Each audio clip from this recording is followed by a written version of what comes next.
Organisées par CETIC Dakar, les journées de l'entrepreneuriat TIC se sont déroulées les 14 et 15 décembre dernier à l'hôtel de ville de Dakar.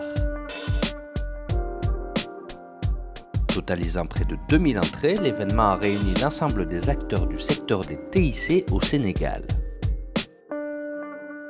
Ces 2 jours, ça a été très enrichissant parce qu'on a eu une grosse diversité d'acteurs de l'écosystème IT et on est content de voir que vraiment tous les maillons de la chaîne se sont sentis concernés par les journées de l'entrepreneuriat TIC. On a retrouvé ici des entrepreneurs, des porteurs de projets, des étudiants, des fonds de capital risque, on a retrouvé des banques, également des business angels potentiels. On a pu voir aussi des personnes qui évoluent dans d'autres secteurs d'activité, qui sont peut-être plus dans l'art, dans la culture, mais qui utilisent le numérique aussi dans leur secteur.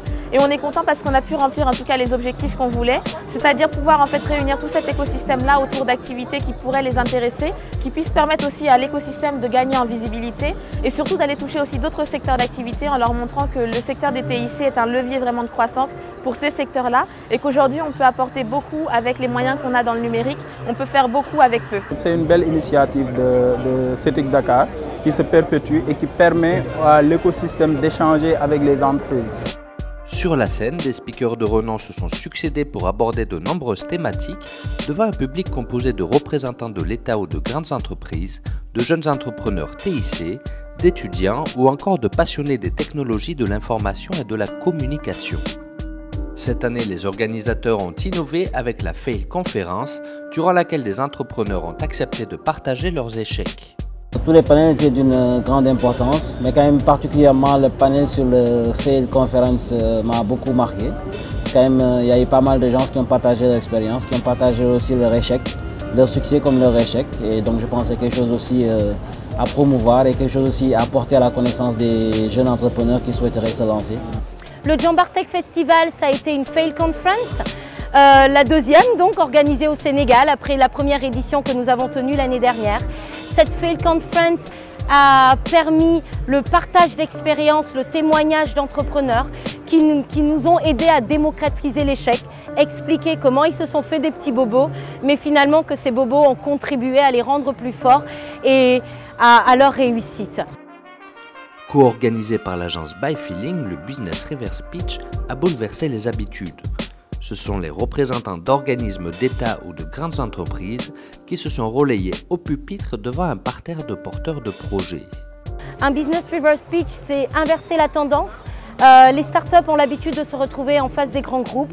Là, c'est eux qui venaient présenter leurs projets digitaux, présenter leur volonté de collaborer avec les startups, mais surtout faire en sorte qu'une co-création soit mise en avant et qu'on puisse vraiment passer le message et favoriser l'open innovation entre PME et start-up et entre ces grands groupes et les institutions publiques. Orange est très honoré d'être présent en fait, au niveau donc, de ce cadre d'échange qui permet aujourd'hui en fait, de renverser un peu les rôles.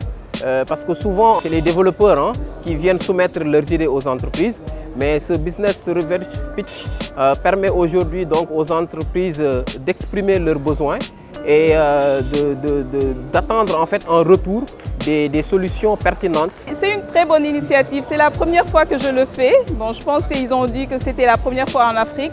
On s'est prêté au jeu et nous en sommes sortis très riches d'informations. Je pense que Cofina, à part Orange, était la seule structure privée. Toutes les autres structures étaient dans le domaine étatique. Et ça nous a permis aussi de comprendre ce sur quoi l'État est en train de travailler. Durant ces 2 jours, des jeunes talents du numérique se sont mobilisés pour remporter le Techie 48.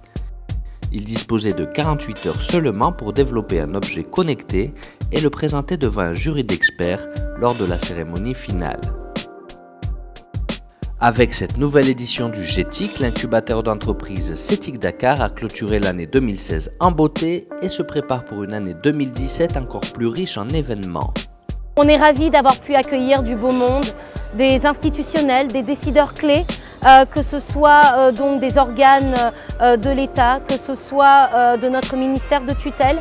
C'est également beaucoup de porteurs de projets, c'est beaucoup d'entrepreneurs de divers secteurs d'activité qui sont venus découvrir l'outil numérique, mais également voir comment est-ce que cet outil numérique peut favoriser leur activité.